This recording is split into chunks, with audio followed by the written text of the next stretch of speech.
Hello everybody, welcome back to Living Like Larry. It's Larry here with you, and today I'm here at the site of Fort Donelson National Civil War Battleground.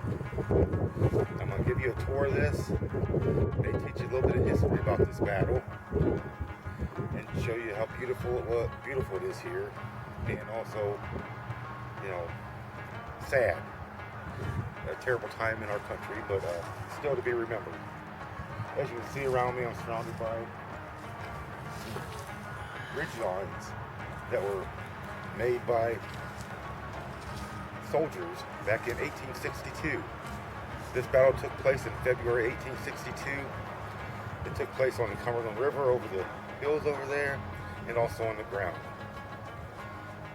This is actually was Ulysses S. Grant's first major battle victory. It opened up the Confederate South to the Union.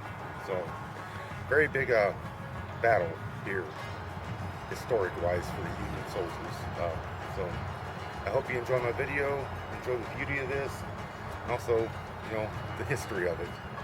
If you like my video, hit the thumbs up, and also subscribe. I'll be bringing you more of these as I get to them. And ring the notification bell if you want to be notified when you get new videos. So, thank you for coming on this journey with me, and I hope this can teach you a little bit. It says, life at Fort Donelson. We lived luxuriously in comfortable tents. Where's it at? Oh, there it is, right there. There's an eagle. Here it comes. There it is flying, if you can see it. Right there, landing in a tree back there. I don't know if you can see him or not. There he is. He just flew up there. And very shaky.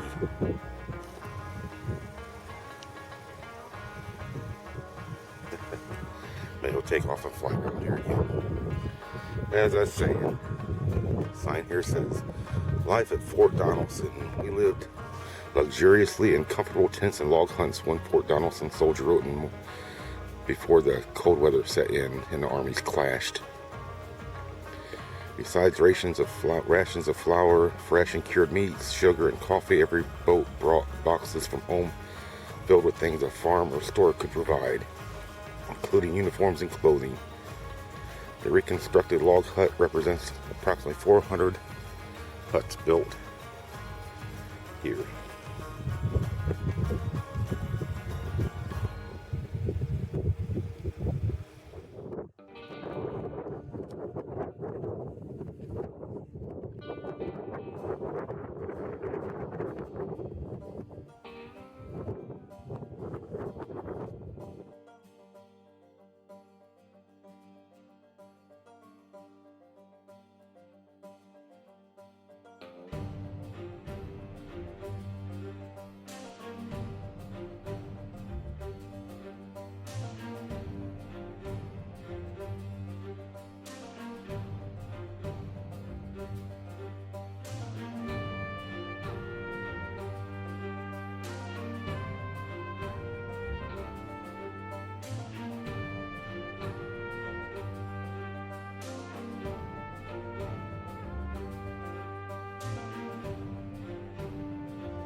Gun positions. The 4 mounds in this section of the water batteries are some of the first structures built to defend the river. The Confederate mounted 3 32-pound cannons here, but moved them before the gunboat attack. From this position, it could not be as effective against ironclads.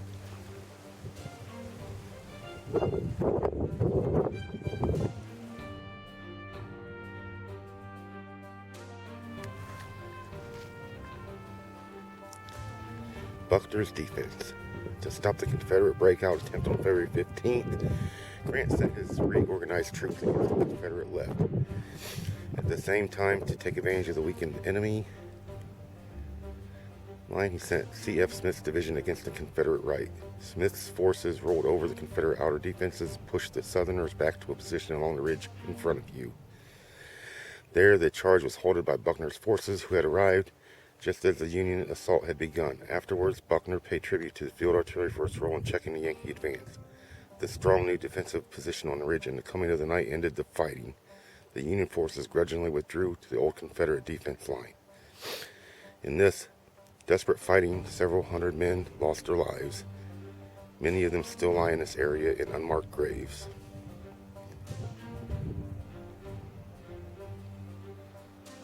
They call this area Buckner's Last Defense.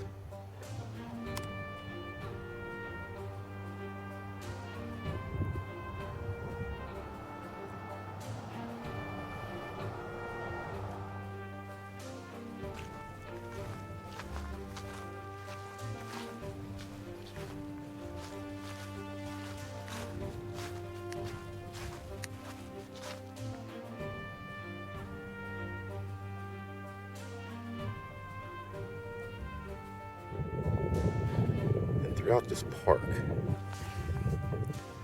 these trenches and hills that were actually dug and fought by the soldiers back then. I think the groups that these soldiers put in for their protection from gunfire, and don't have all the modern equipment we do today. Use their natural terrain, and then, like I said, these trenches and hills that are all throughout the park.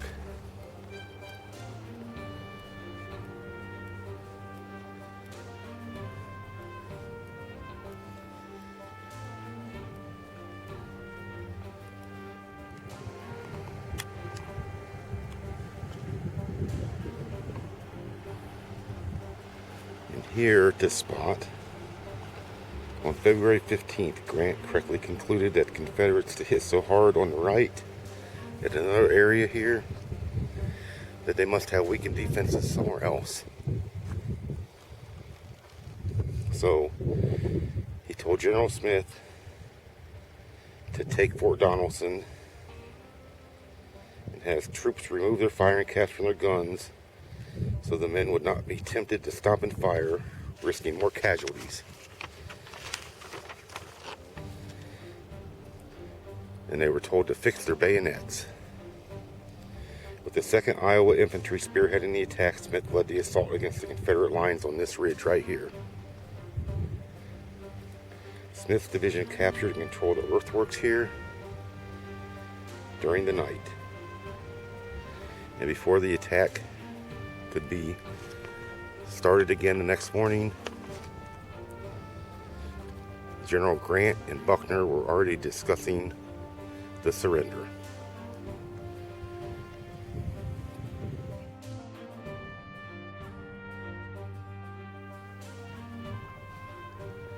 Here we are at the Union campsite. As the weather was bitterly cold, and the soldiers of General Smith's divisions lie tentless and fireless along this ridge line the night of February 15th, 1862.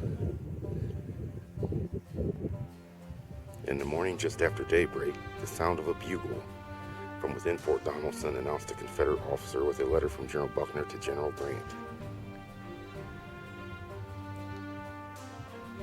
requesting the appointment of commissioners to agree upon terms of capitulation of the forces in fort under my command. When the final surrender was announced, Lawman's brigade was given the honor of being the first Union troops to march onto the captured fort. Reward for their performance in the February 15th attack. Lawman's brigade consisted of 2nd Iowa Infantry, 7th Iowa Infantry, 14th Iowa Infantry, 25th Indiana Infantry, and Burge's sharpshooters.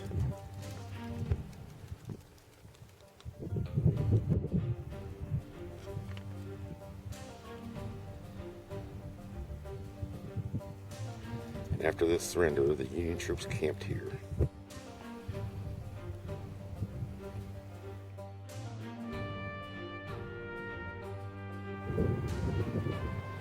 And here we have the Confederate Monument. Confederate soldiers were hastily buried on the battlefield after this surrender. Grave locations aren't known and are unmarked, so they erected this monument in their memory.